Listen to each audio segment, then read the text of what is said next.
আসসালামু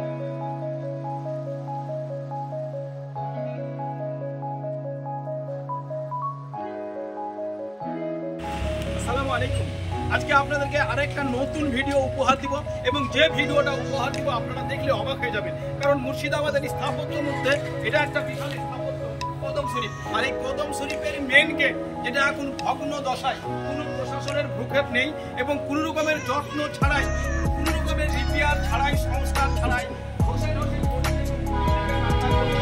সেই কদম শরীফের মেন গেট, যে মেন গেটটি আপনারা দেখছেন ভিডিওতে, এই কদম শরীফ তৈরি করেন বসন্ত আলী খান।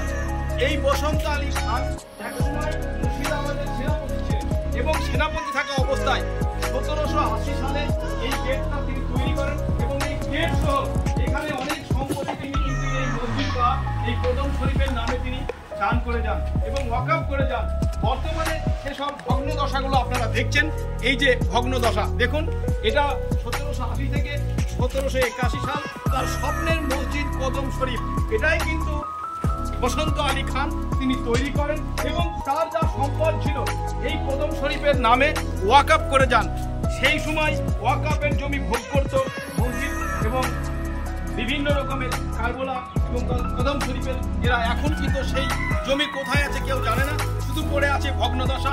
আপনারা দেখছেন মুর্শিদাবাদের ঐতিহাসিক কদম শরীফ এবং সাল হচ্ছে 1780 থেকে 1781, তৈরি করেন সেই সময়কার সেনাপতি বসন্ত আলী খান এবং তার সমস্ত সম্পত্তি এই কদম শরীফের নামেই কিন্তু ওয়াকফ করে গেছিলেন। তাই আপনারা সকলে ভালো থাকুন আর দেখতে থাকুন হারানো পুরনো সেই ইতিহাস এবং সেই ভগ্নদশা।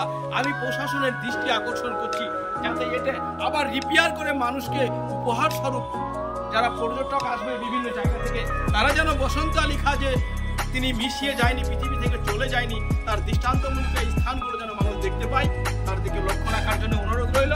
আর বিশেষ করে যদি এই ভিডিওটা ভালো লাগে, মুর্শিদাবাদের নিত্য নতুন ভিডিও পেতে আপনারা সকলে শেয়ার করবেন, লাইক করবেন এবং সাপোর্ট করবেন, সঙ্গে থাকবেন। ধন্যবাদ, খোদা হাফিজ। আবারও দেখা হবে অন্য একটা নতুন ভিডিও নিয়ে।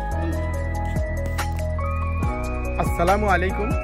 আমি কিন্তু বর্তমানে পৌঁছে গেছি কদম শরীফের সেই দুধ পুকুর, যে পুকুরটা চারি সাইড ঢালাই এবং বাঁধানো, যেইখানে সুড়ঙ্গ গেট ছিল, সেই গেটটা কিন্তু আমি আপনাদেরকে খুব সুন্দরভাবে দেখানোর চেষ্টা করছি। এই সেই গেট এবং ওপর দিয়েও গেট ছিল, যে গেটে সেই সময় শাহজাদি ছিল বা রানী ছিল, তারা কিন্তু এই পুকুরেই তারা ঘোড়া বা উটের পিঠে বা ঘোড়া বা উটের গাড়িতে করে স্নান করতে আসতেন। আমি সেইখানেই কিন্তু এসে উপস্থিত হয়েছি। তাই আপনাদেরকে আমি আজকে নতুন একটা ভিডিও নিয়ে এবং ইতিহাস নিয়ে আপনাদের সম্মুখে, ইতিহাসটা আপনারা দেখতে থাকবেন। আমি আপনাদেরকে চেষ্টা করব সুন্দরভাবে, তাই আমি দেখাই যে কদম শরীফ এবং কদম শরীফ মসজিদ। এই যে এখানেই আপনারা দেখছেন লিচু বাগান, সেই সময়কার পুরনো লিচু বাগান, হয়তো গোড়া থেকে আবার নতুন ফোর হয়েছে। গাছগুলো দেখলে বুঝতে পারবেন যে সেই গাছগুলো পুরনো গাছ।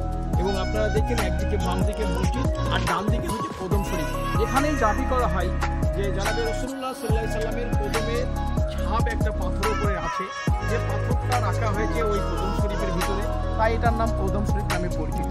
আর কে তৈরি করেছে আর কোন গেট দিয়ে আপনারা ঢুকবেন সেটা আমি আপনাদেরকে দেখাবো।